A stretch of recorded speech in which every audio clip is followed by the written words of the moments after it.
সবাই কেমন আছেন? আশা করি ভালো আছেন। তো আমি সকালবেলা বলছি যে আমি ঢাকা চলে আসবো, তো ঢাকা চলে এসেছি। দেখেন আমার বাবা মা কত কিছু দিয়ে দিছে।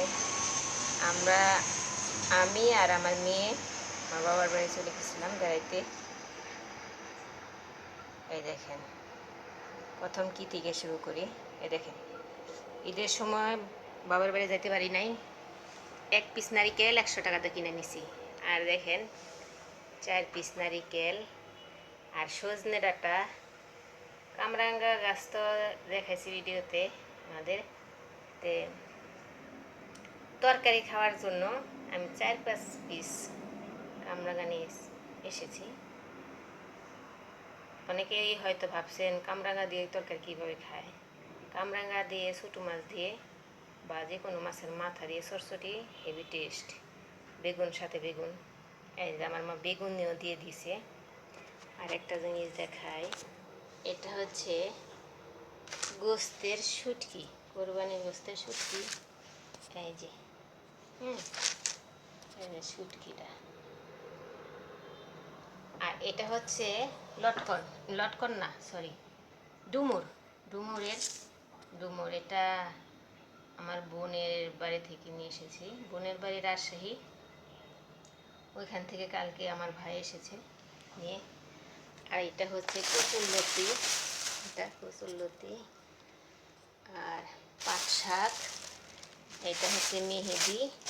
আর এগুলা হচ্ছে আপনার এই আলুর চিপস, হাতে তৈরি করা আলুর চিপস ফালি ফালি করে।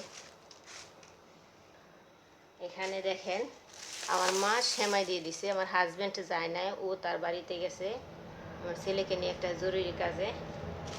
আর এটার মধ্যে দিয়ে দিছে চিনি, এটার মধ্যে সিদ্ধ চাল দিয়ে দিছে। অনেকগুলো দিতে চাইছিল, কারণ আমরা মেয়ে মানুষ আনতে পারবো না, তাই 5 কেজি সিদ্ধ চাল নিয়েছি খিচুড়ি রান্না করে খাওয়ার জন্যে।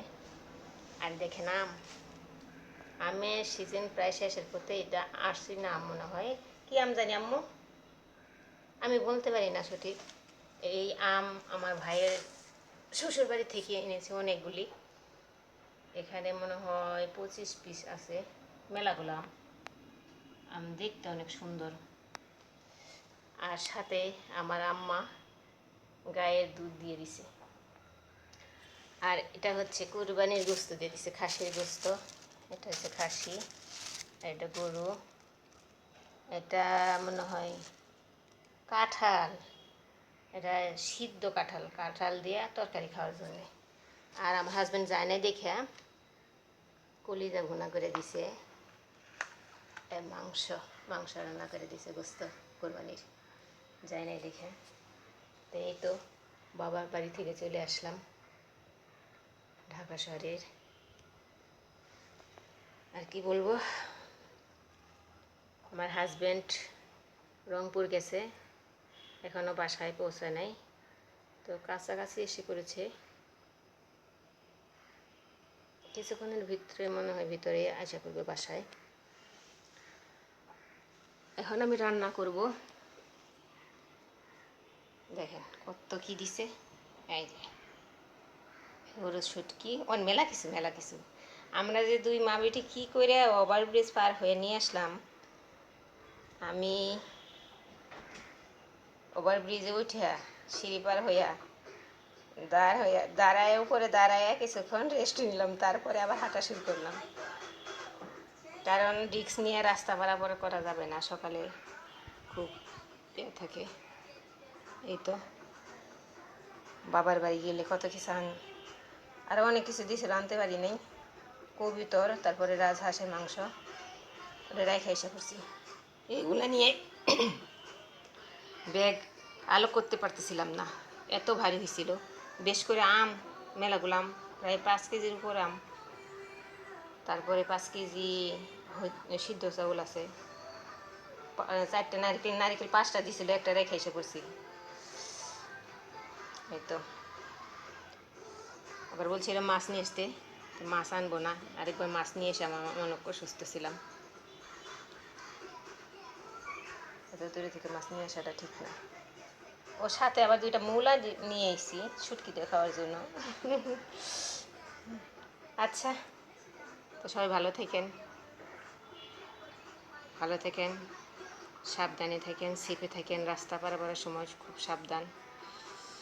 আর একটা কষ্টের কথা শেয়ার করে আপনাদের সাথে, আমার ফুফাতো বোনের হাজব্যান্ড গতকাল কুষ্টিয়া থেকে আসার পর থেকে রোডের অ্যাক্সিডেন্টে মারা গেছে। সবাই ওনার রুহে তার মাগফিরাত করবেন, দোয়া করবেন উনি যেন জান্নাতবাসী হয়। এই তো 1 বছরের ভিতরে তাদের ফ্যামিলির মধ্যে 4 জন মানুষ মারা গেছে। কি বলবো, কষ্টের কথা। ঠিক আছে, আল্লাহ সবাইকে ধৈর্য ধারণ করে ক্ষমতা দিক, সেই দোয়াই করি। আমিন। করোনা প্রকোপ বেড়ে গেছে, সবাই সাবধানে রাস্তাঘাটে চলাফেরা করবেন, ভালো থাকবেন, সুস্থ থাকবেন। আর আমার ভিডিওটা বেশি বেশি করে শেয়ার করবেন। আমি তো ভালো করে ভিডিও করতে পারি না, কারণ নতুন ইউটিউবার, বুঝিও না কীভাবে কী করতে হয়। আসসালামু আলাইকুম, আল্লাহ হাফিজ।